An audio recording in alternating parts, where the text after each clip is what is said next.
అది ఏం చేద్దామని తీసావు? తిందామని తిందామని తీసావా?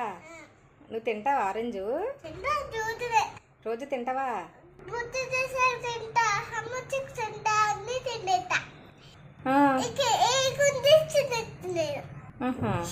మరి రాత్రులు తింటే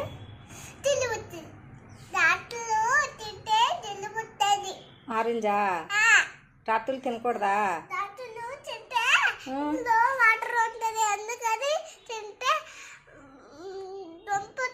రంపొత్తుందా? మరి నిన్న మూవీకి వెళ్ళావా? ఏ మూవీ చూసావు?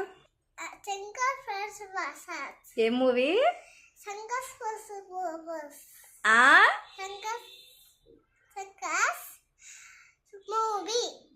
శంకర వరప్రసాద్. గులాబీ పువ్వు ఇచ్చిందా ఆంటీ? బాగుంది.